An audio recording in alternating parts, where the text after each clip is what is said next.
प्रशिक्षणार्थियों, school internship के तहत दैनिक पाठ योजना डायरी संधारित करनी होती है और इसमें 20 लेसन बनते हैं। 20 लेसन जो आपका टीचिंग सब्जेक्ट होता है, हर साल एक टीचिंग सब्जेक्ट से संबंधित आपको 20 लेसन बनाने होते हैं और 20 लेसन बनाकर दैनिक पाठ योजना प्रारूप अनुसार ही आपको स्कूल में अलॉट कक्षा को आपको पढ़ाना होता है। यदि आपने कक्षा 7 के लेसन बनाए तो 7 को ये 20 लेसन पढ़ाने हैं, यदि 8 के बनाए हैं तो 8 को आपको पढ़ाने होते हैं। तो दैनिक पाठ योजना के लेसन मैं आपके सामने रख रहा हूँ। प्रमाण पत्र होता है, ये प्रमाण पत्र आप इसको संधारित कर लें। आपके जो 20 लेसन बनते हैं उनकी पाठ सूची बनाई जाती है।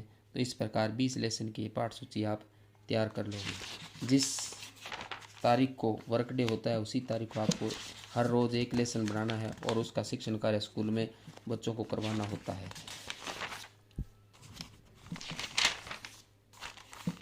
ये जो 20 लेसन बने होते हैं उनकी यानी पाठ्यक्रम की रूपरेखा अनुसार आपको इकाई योजना बनानी होती है।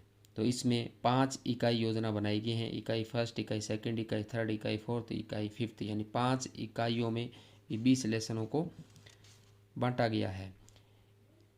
फर्स्ट इकाई में कितने लेसन बने हैं उसके प्रकरण यहाँ लिख लोगे आप। जैसे इसमें 5 लेसन बनाए गए हैं। एक शाम, एक किसान, एक तिनका, रहीम के दोए, मोर और बरखा, सूर के पद।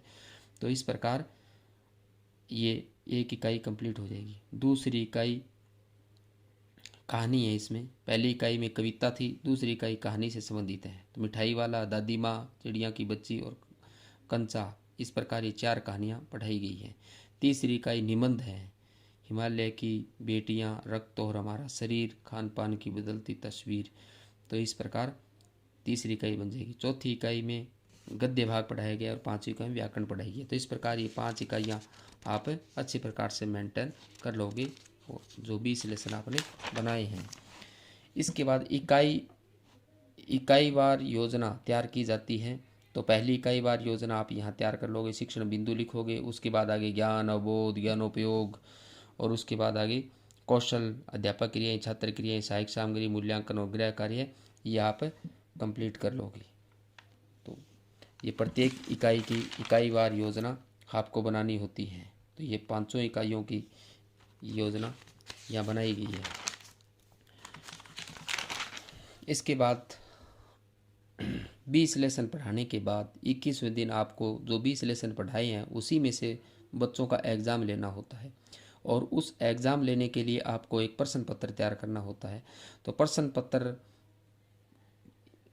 तैयार करने से पहले उस प्रश्न पत्र का ब्लूप्रिंट बना होता है। तो आपको उस ब्लूप्रिंट की जानकारी भी होनी चाहिए। ब्लूप्रिंट बनाना आपको आना चाहिए ताकि आप एक अच्छा आदर्श प्रश्न पत्र आप तैयार कर सकें। 4 उद्देश्यों पर आधारित नील पत्र बनता है, यानी जिसको अंग्रेजी में ब्लूप्रिंट कहते हैं। तो ये 18-25 का यानी 25 नंबर और 18 क्वेश्चन का ये प्रश्न पत्र तैयार किया गया है। ब्लूप्रिंट है वो बनाया गया है। देखो ब्लूप्रिंट बनता है तो उद्देश्यानुसार अंकमान होता है, प्रश्नानुसार अंकमान होता है और उप विषयानुसार अंकमान होता है। तो अलग अलग प्रश्नानुसार, जैसे उद्देश्यानुसार अपने कहते हैं तो 4 उद्देश्यों पे नील पत्र बनता है। जैसे ज्ञान है, अवबोध है, ज्ञानोपयोग है, कौशल है, 4 पे होता है। सबसे ज़्यादा यानी अधिकतम 50% तक ज्ञान पूछा जाता है। तो इसमें छात्राध्यापक ने ठीक उसी क्राइटेरिया के अनुसार ही इसको बनाया है। अवबोध जैसे 40% तक पूछा जाता है, तो ये इनका भी अच्छी प्रकार से उसी क्राइटेरिया के अंतर्गत रखा गया है। ज्ञानोपयोग 30% तक पूछा जाता है, कौशल ये 15% तक पूछा जाता है। तो इस प्रकार ये 100% अपनी अंक योजना होती है। उसी प्रकार प्रश्न अनुसार होता है। वस्तुनिष्ठ प्रश्न, अतिरिक्त प्रश्न, उक्तार्थ प्रश्न, निम्नार्थ प्रश्न ही बनाए जाते हैं। उसके बाद उप विषयानुसार अंकमान होता है। तो उप इकाई अनुसार 5 इकाइयाँ जो बनाई गई हैं 500 इकाइयों का मान यहाँ पे दर्शाए गए हैं। इसके बाद नील पत्र आता है। तो नील पत्र में 4 प्रकार के प्रश्नों के हिसाब से, तो इसमें नोट लगाकर यानी अंकों की संख्या लिखने के बाद उनके प्रश्न कोष्ठक के अंदर लिखे गए हैं। तो इस प्रकार ये नीलपत्र बनाया गया है। प्रश्न कोष्ठक के अंदर लिखे गए हैं और अंक भार कोष्ठक से बाहर लिखे गए हैं। तो 18-25 का ये नीलपत्र यहाँ तैयार किया गया है। अब नीलपत्र बनाने के बाद जो आप एक आदर्श प्रश्न पत्र बनाते हो तो उस प्रश्न पत्र को भी यहाँ लिखना होता है। तो ये प्रश्न पत्र 18 क्वेश्चनों का है, वो यहाँ पे लिखा गया है। और उसके बाद जो आप बच्चों का पेपर लेते हो उन पेपर का रिजल्ट भी दर्शाना होता है। तो यहाँ पे हर बच्चे का नाम लिखते हुए उसका यहाँ पे रिजल्ट दर्शाया गया है, किस बच्चे के कितने एग्ज़ाम में नंबर आए, क्या उनका रिजल्ट रहा। तो इस प्रकार आपको तैयार करना है। और ये लिखने के बाद लास्ट में आपको रिजल्ट प्रदर्शित करना होता है कि कुल विद्यार्थी कितने थे, परिणाम क्या रहा। प्रथम श्रेणी में जैसे 13 आए, सभी प्रथम श्रेणी में आए। तो इस प्रकार 90% से ऊपर 1 था, 80 से 90% 6 थे, 70 से 80% 3 थे, 60-70% 13 थे, कुल 13 विद्यार्थी थे। तो इस प्रकार लास्ट में आपको परिणाम भी दर्शाना है। इसके बाद आपकी दैनिक पाठ योजना होती है, वो शुरू होती है। तो यहाँ दैनिक पाठ योजना यहाँ से शुरू की गई है। ये हिंदी टीचिंग सब्जेक्ट की डायरी है।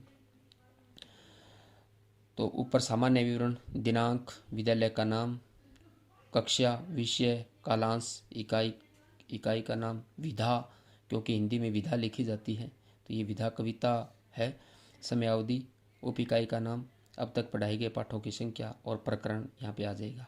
और उसके बाद जो प्रकरण है उससे संबंधित उद्देश्य निर्धारित, यानी छात्र छात्रा व्यवहारगत परिवर्तन जो होता है तो ज्ञान, अवबोध, ज्ञानोपयोग, अभिरुचि, अभिवृत्ति, इस प्रकार आप निर्धारित कर लोगे।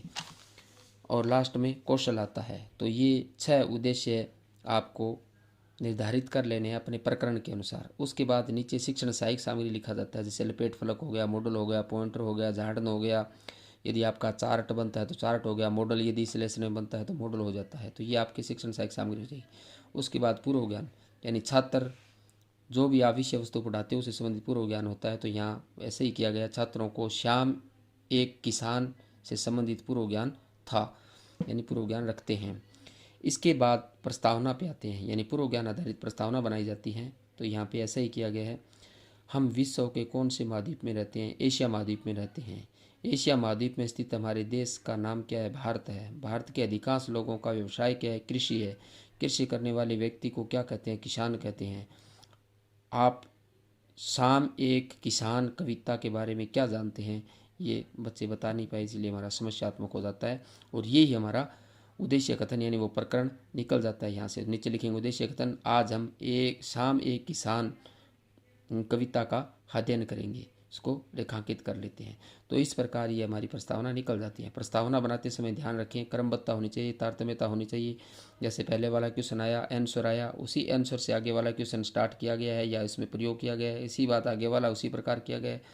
इसी प्रकार कृषि है, कृषि से आगे वाला क्वेश्चन स्टार्ट किया गया है। उसी प्रकार नेक्स्ट वाला किसान है तो किसान, यानी आप शाम में किसान कविता के बारे में इसको काम में लिया गया है। तो इस प्रकार आपको तारतम्यता क्रमबद्धता के साथ पूर्व ज्ञान आधारित प्रस्तावना आपको तैयार करनी है।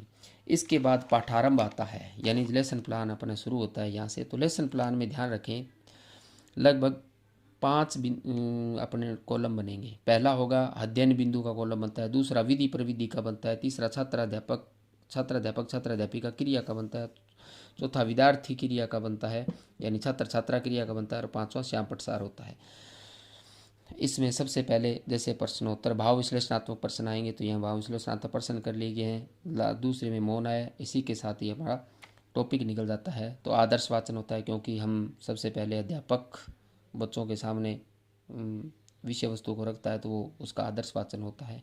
इसमें कविता से संबंधित लिखा गया आकाश कविता के बारे में, तो यहाँ विद्यार्थी ध्यानपूर्वक सुनेंगे। उसके बाद अनुकरण वाचन होता है, यानी छात्रों से कुछ अभ्यास करवाया जाता है। तो छात्र जो अभ्यास करते हैं जैसे शिक्षक के अनुरूप, तो वो अनुकरण वाचन होता है। अशुद्धि संशोधन, जो भी इसमें पढ़ाया गया है उसमें से कोई अशुद्धि होती है तो उसका संशोधन किया जाता है। काठिन्य निवारण होता है, इसमें कठिन भावार्थ आते हैं उनको यहाँ पे निवारण किया जाता है। तो इस प्रकार, और श्याम पट में श्याम पट लगा के, यानी यहाँ पे आप वाइट श्याम पट भी आप लगा सकते हैं और ब्लैक श्याम पट भी आप लगा सकते हैं। तो यहाँ वाइट चार्ट लगा के और ये जो अशुद्धि संशोधन या काठिन्य शब्द है वो लिखे गए हैं। इसके बाद ये पहला टॉपिक, उसके बाद आगे नेक्स्ट दूसरा टॉपिक आता है तो पाठ्य वस्तु का मूल भाव यहाँ पे लिखा गया है। फिर प्रश्नोत्तर यानी विचार विश्लेषणात्मक प्रश्न यहाँ पे लिखे गए हैं, जो पढ़ाया है उसी में से विचार विश्लेषणात्मक प्रश्न पूछे जाते हैं। उसके बाद फिर आगे वाले टॉपिक के भाव विश्लेषणात्मक प्रश्न आते हैं, यहाँ किए गए हैं, उसे आदर्श वाचन किया गया है। उसके बाद इसी 5 कॉलम में से लगातार ये पाठ्य योजना चलती रहेगी। अनुकरण वाचन, अशुद्धि संशोधन, काठिन्य निवारण किया गया है, श्याम पट लगाया गया है, उस पर लिखा गया है काठिन्य निवारण का, अशुद्धि संशोधन का। उसके बाद पाठ्य वस्तु का मूल भाव आता है, जो यानी भावार्थ उसका बताया गया है कि कविता का भावार्थ क्या है। उसके बाद विचार विश्लेषणात्मक प्रश्न आ जाते हैं। अब इसके बाद यहाँ पे टॉपिक हमारे कंप्लीट हो जाते हैं। तो पहले अपने विचार विश्लेषणात्मक एक टॉपिक में से प्रश्न पूछ रहे थे, मूल्यांकन प्रश्न करने हैं उसके तुरंत बाद। तो ये मूल्यांकन प्रश्न पूरे पाठ में से आप पूछे जाएंगे, यानी अब सभी टॉपिक से मूल्यांकन प्रश्न पूछे जाएंगे। तो यहाँ मूल्यांकन प्रश्न आप पूछ, और लास्ट में यहाँ गृह कार्य दिया गया, तो आप भी यहाँ पे गृह कार्य बच्चों से नोट करवा देंगे बच्चों को। तो इस प्रकार आपकी लेसन प्लान योजना कंप्लीट हो जाएगी।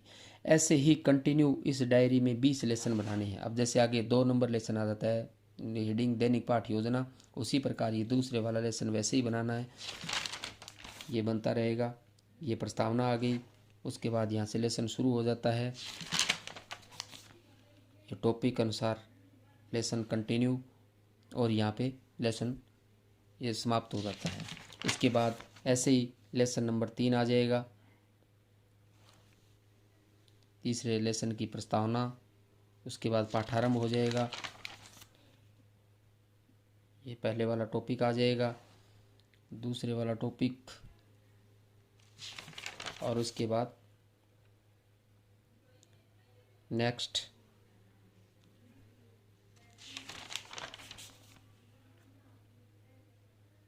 ये लास्ट टॉपिक, और इस प्रकार ये पाठ योजना समाप्त हो जाएगी। उसके बाद आगे 4 नंबर लेसन प्लान आ जाएगा। इसी प्रकार आपको चौथा लेसन बना लेना है। ये प्रस्तावना, पाठारंभ शुरू हो गया चौथे लेसन का।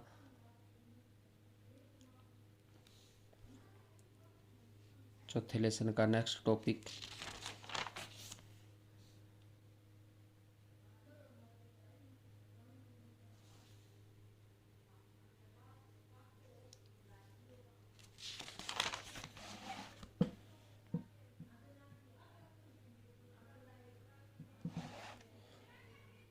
पांचवा लेसन, चौथा कंप्लीट हो गया। उसके बाद पांचवा यहाँ से शुरू हो जाएगा। पांचवें लेसन की प्रस्तावना, यहाँ से पाठारंभ शुरू हो जाएगा, पहला टॉपिक आ जाएगा,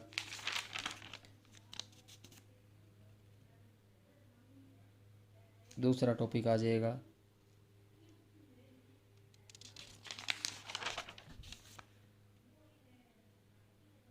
ये कंटिन्यू इसी प्रकार चलता रहेगा।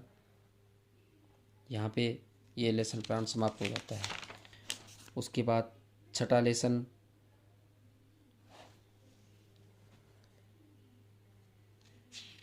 छठा लेसन